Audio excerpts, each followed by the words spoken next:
হরে কৃষ্ণ। তো আজ একটা নতুন গল্প নিয়ে আমাদের সামনে হাজির হয়েছি। গল্পটা হলো একটা চড়াই পাখি আর একটা সমুদ্রের গল্প, অর্থাৎ একটা বৃহৎ আর একটা ক্ষুদ্রের গল্প, একটা শক্তিশালী আর শক্তিহীনের গল্প। তো একটা অসীম আর একটা সসীমের গল্প। তো দুই বিপরীতমুখী চরিত্র নিয়ে এই গল্পটা। তো গল্পটা শিল্পবোধ একটা শিক্ষামূলক গল্প। গল্পটা আগে বলিনি, তারপরে মরালটা পরে বলছি। তো গল্পটা হলো এরকম যে সমুদ্রের ধারে একটা চড়াই পাখি থাকতো। সেই চড়াই পাখি কিছু সমুদ্রের ধারে একটা ঝোপঝাড় ছিল, সেই ঝোপঝাড়ে সে বাসা করেছিল। তো কিছু ডিম পেড়েছিল চড়াই পাখিটা।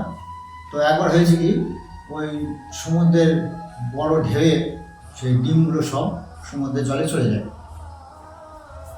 তো খুব দুঃখ পায় চড়াই পাখি, খুব দুঃখ পায়।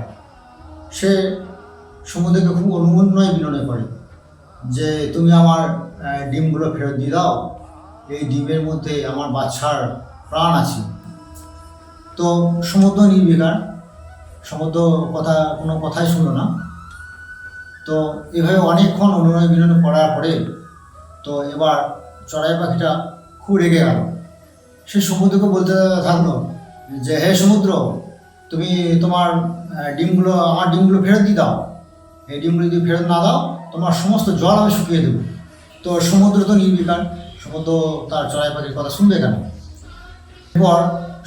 এরপর চড়াই পাখিটা করলো কি, চড়াই পাখিটা ঠোঁটে করে জল নিয়ে সে সমুদ্রের পাড়ে যে বালি আছে সে বালিতে ফেলতে লাগলো।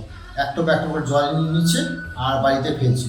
তার এই কাণ্ড দেখে অন্যান্য পাখিরা তার হাসাহাসি করতে থাকলো যে এ আবার কি করছে, এটা কোনো একবার অসম্ভব ব্যাপার, সমুদ্রে জল শুকোনোর ক্ষমতা ওই চড়াই পাখির নাই। তো এই ঘটনা দূর থেকে ওপর থেকে পক্ষীরাজ গরুর পক্ষী তিনি দেখছিলেন।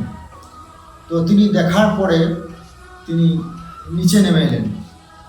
তো তারপর তিনি করলেন কি, তিনি সমুদ্রকে বললেন যে হে সমুদ্র, তুমি এই চড়াই পাখির ডিমগুলো ফেরত দিয়ে দাও। এইগুলো যদি তুমি ফেরত না দাও তাহলে তোমার জল আমি সব শুকিয়ে দেব।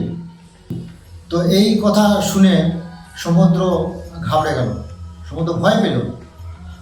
সে তখন কী করলো, সমুদ্র তখন নিজের রূপ ধারণ করে সে চড়াই পাখিকে সমস্ত ডিমগুলো সে ফেরত দিল আর গরু পক্ষীর কাছে ক্ষমা চাইল যে আমার এই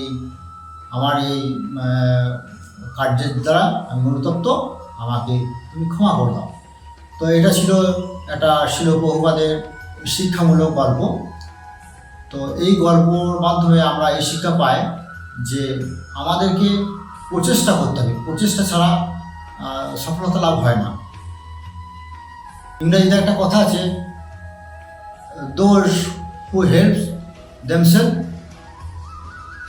গড হেল্প দেম, অর্থাৎ ভগবান তাদেরকে সাহায্য করে যে নিজেকে সাহায্য করে।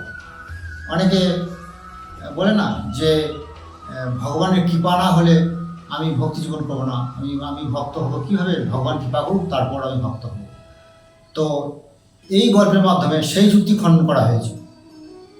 এখানে মূল বিষয়বস্তু হলো যে আমরা যদি ভগবানের দিকে 2 পা এগিয়ে যাই, ভগবান 10 পা এগিয়ে আসবে।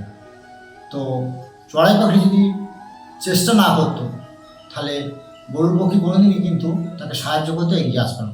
তাই আমরা যদি নিজেরা চেষ্টা করি, তো কোনো ভক্তের মাধ্যমে হোক, সদ্গুরুর মাধ্যমে হোক, ভগবান আমাদের সাহায্য করতে এগিয়ে আসবে। হরে কৃষ্ণ। আজ ছিল এই গল্পটির, এটি ছিল মূল বিষয়বস্তু। তা গল্পটি যদি আপনাদের ভালো লেগে থাকে বা খারাপ লেগে থাকে আপনারা কমেন্ট করে আমাকে জানান। আর পরবর্তী ভিডিও পেতে শেয়ার সাবস্ক্রাইব করুন। হরে কৃষ্ণ।